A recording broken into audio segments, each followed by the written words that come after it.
What if I told you that there was an NHL player who everyone said was too small to make it in professional hockey? From his lightning-fast skating that left defenders in the dust, to his incredible ability to find the tiniest gaps in defense that bigger players couldn't even see, Pat LaFontaine was truly one of the most skilled players in NHL history, and his highlights are honestly some of the best you'll ever watch. Standing at just 5 feet 10 inches and weighing only 180 pounds in a league full of giants, LaFontaine was constantly told he'd never survive against the big, tough guys who dominated the ice. But how did this undersized player not only prove all the doubters wrong, but actually use his smaller frame to completely embarrass some of the biggest and strongest players the NHL has ever seen? And why did being too small actually become the secret weapon that made him nearly impossible to stop? Well, to find out, we have to go back to 1965 St. Louis, Missouri, where a little boy named Patrick Michael LaFontaine was born into a family that lived and breathed hockey. His father, Brian LaFontaine, wasn't just a casual fan. He was obsessed with the game and made sure Pat was on skates before he could even walk properly. By age 3, Pat was already gliding around local rinks. But there was one problem that everyone noticed right away. He was tiny. While other kids his age were growing bigger and stronger, Pat stayed small, and people started whispering that maybe hockey wasn't the right sport for such a little guy. But Pat's size didn't stop him from falling completely in love with the game. His parents would drive him to rinks all over Missouri and Illinois, sometimes traveling hours just so he could play against better competition. The thing is, even though Pat was always the smallest kid on the ice, something magical happened when he touched the puck. He had this natural ability to see the game differently than everyone else, almost like he was playing chess while other kids were playing checkers. When Pat was just 12 years old, he scored an incredible 110 goals in a single season for his youth team, a number that sounds almost impossible, but it really happened. The problem was, as Pat got older and moved up to more competitive levels, the size difference became even more obvious. Coaches would look at this skinny kid standing next to players who were already over 6 feet tall and just shake their heads. But how could someone so small compete against bigger, stronger players who could literally knock him into next week? This was just the start of Pat's challenges though, because as he got into his teenage years, the criticism about his size became brutal. College scouts would show up to watch games, see Pat dominating on the ice, but then walk away shaking their heads saying things like, "Kid's got talent, but he'll get killed at the next level." One scout literally told Pat's dad, "Your son is too small and too light. He needs to find a different sport before someone really hurts him." Can you imagine hearing that as a 15-year-old kid who's already given everything to hockey? The rejections kept coming. Despite his talent, Pat faced skepticism because of his size, but he didn't let that stop him. He went on to play for the Peterborough Petes in the Ontario Hockey League, proving that skill and determination could overcome doubts about stature. Pat would dominate in games, putting up crazy numbers, but coaches and scouts still focused on his size instead of his skill. It got so bad that even some wondered if maybe everyone was right. Maybe he really was too small for elite hockey. But then something amazing happened. A coach named Jack Parker from Boston University saw Pat play and said something different. Instead of talking about how small Pat was, Parker said, "This kid sees the game like no one else. Size doesn't matter if you're always 2 steps ahead of everyone." Parker became the first major college coach to offer Pat a scholarship, but he told him something important. If you want to make it, you can't just be good. You have to be so much better than everyone else that they can't ignore you. So Pat did something incredible. While other players his age were hanging out and having fun, Pat was in the gym at 6 a.m. every single day, working on his speed and agility. He realized that if he couldn't be bigger than his opponents, he'd have to be faster, smarter, and more skilled than anyone else on the ice. Pat would spend hours practicing the same moves over and over, perfecting his shot, working on his skating technique until he was flying around the rink like a rocket. His philosophy was simple. If bigger players couldn't catch him, they couldn't hit him.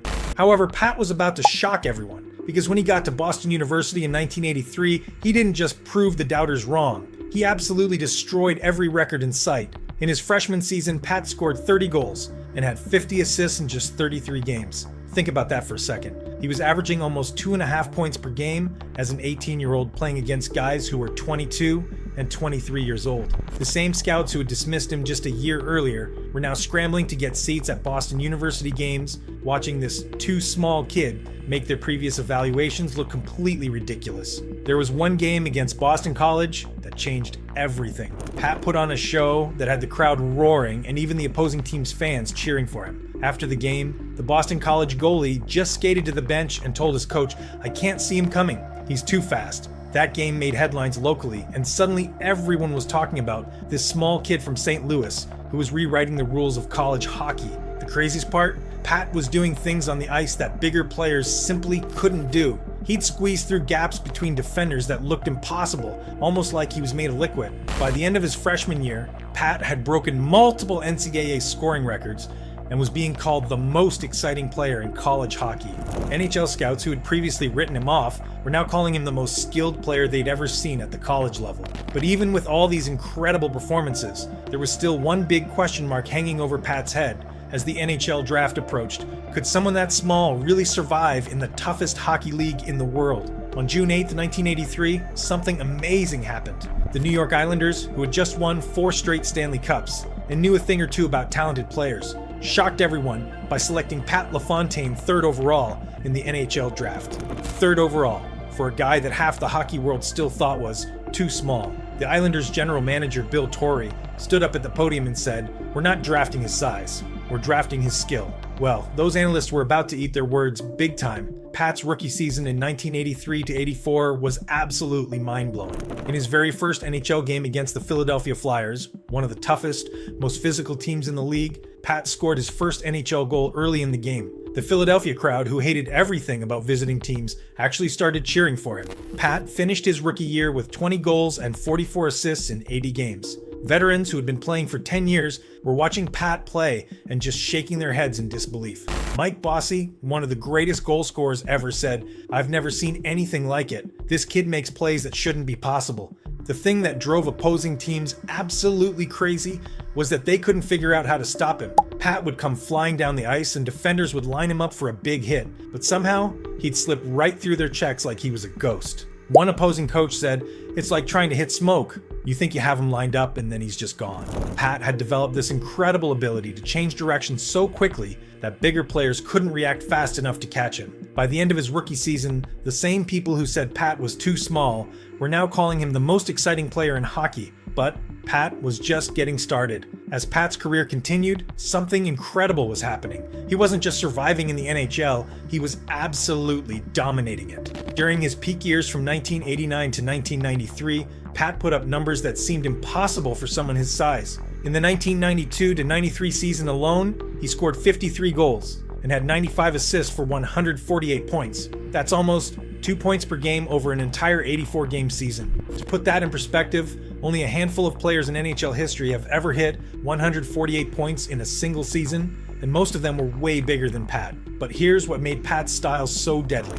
Being small actually became his biggest advantage. While other players were trying to muscle their way through defenders, Pat was like a master escape artist. He had this incredible ability to slip through the tiniest gaps between players, almost like he could make himself invisible for a split second. His teammates started calling him the Magician because he'd disappear behind a group of defenders and then suddenly appear in front of the net with a puck. One of his line mates said, "Playing with Pat was like having a cheat code. He'd find spaces on the ice that the rest of us didn't even know existed." The thing that drove opposing teams absolutely crazy was that they couldn't hit what they couldn't catch. Pat had developed this unbelievable acceleration where he could go from standing still to top speed in just 2 strides. Defensemen would try to line him up for a big check, but by the time they committed to the hit, Pat was already 5 feet to the left or right, leaving them hitting nothing but air. One opposing coach said, "It's like trying to tackle a hummingbird. You know where it is, but by the time you get there, it's somewhere else." There was one playoff game against the Pittsburgh Penguins in 1993 that perfectly showed why Pat's style was so effective. The Penguins had Mario Lemieux, one of the greatest players ever, but Pat completely stole the show. He scored multiple points, and every single play came from moves that bigger players simply couldn't make. Pat's teammates were amazed by what they were watching every night. Bill McCauley, who played center next to Pat, said, "I'd make a pass to where I thought Pat should be, and somehow he'd always be exactly there, even though it seemed impossible. It was like he could read the future of the play." Even the referees started paying attention to Pat's unique style. One ref said, "I've been officiating for 20 years, and I've never seen a player change direction that many times in a single shift without losing the puck." But Pat's greatest achievement was still coming, and it would happen on the biggest stage in hockey, where being too small would become the exact reason he succeeded when everyone else failed. Pat's greatest moments came in the NHL, where he proved once and for all that being too small was actually his biggest weapon. Throughout his career, Pat faced some of the biggest, strongest players in the world, and everyone expected him to get crushed by the physicality of the league. Instead, something magical happened.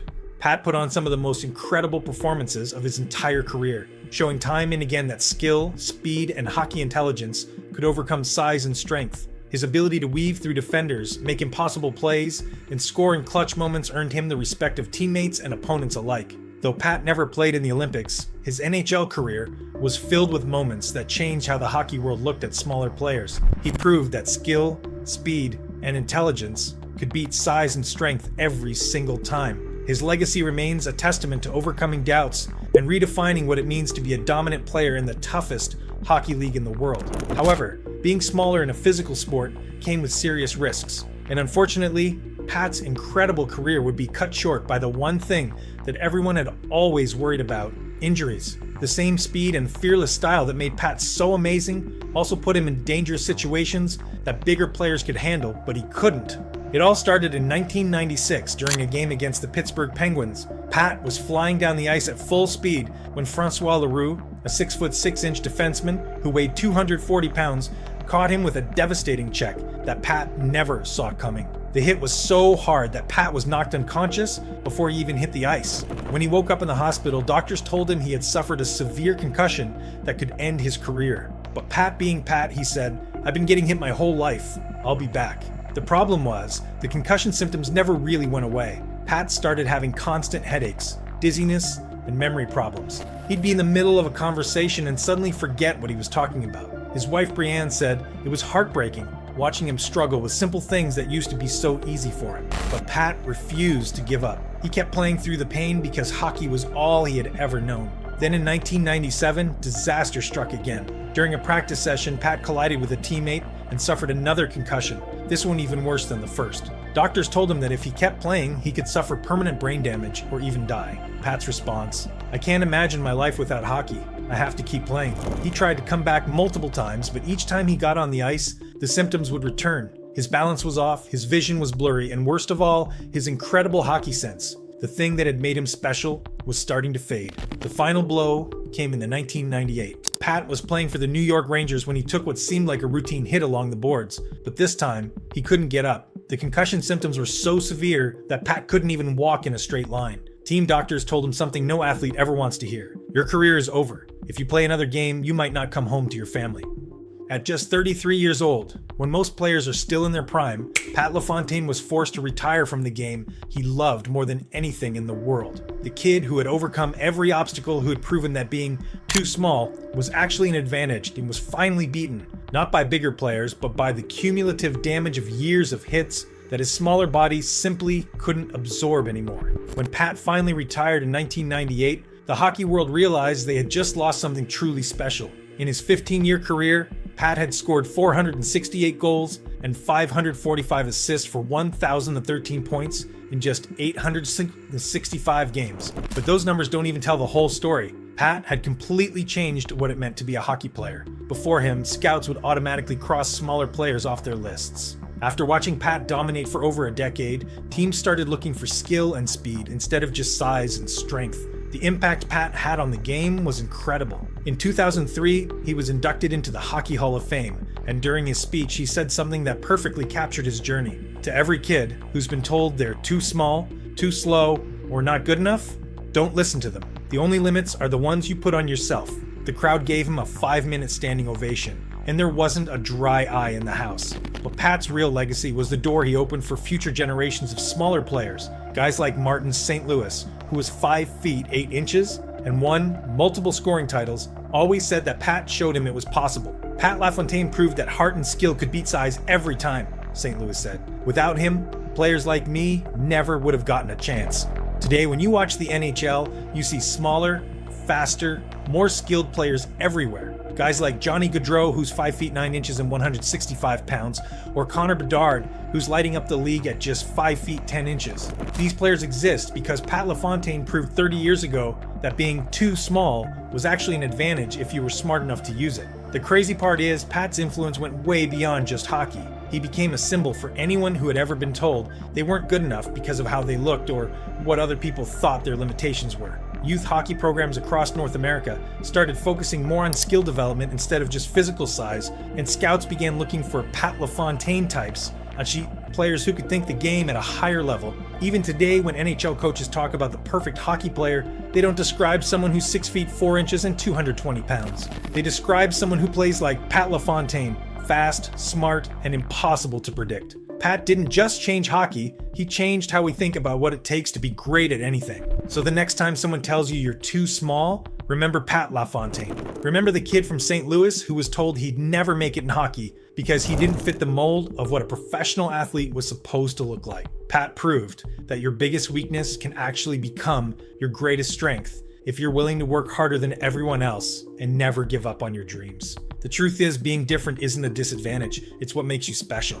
Pat's size forced him to be faster, smarter, and more creative than his opponents. While bigger players relied on their strength, Pat had to develop skills that nobody else possessed. That's what made him legendary. Sometimes, the thing that makes you stand out is exactly what the world needs. Pat LaFontaine didn't just become one of the greatest hockey players ever despite being too small. He became great because he was different, and that's a lesson that applies to everything in life, not just sports. Speaking of making a difference, these videos take countless hours of research, writing, and editing to bring you these incredible stories. And honestly, your one like and subscribe means everything to me. I've noticed that most of you amazing viewers watch these videos without subscribing, and hey, I get it, we all forget sometimes. But if this story inspired you even a little bit, hitting that subscribe button helps me keep telling these underdog stories that need to be heard. Because just like Pat proved that being too small was actually his superpower, your support, no matter how small it might seem to you, is what makes this channel possible.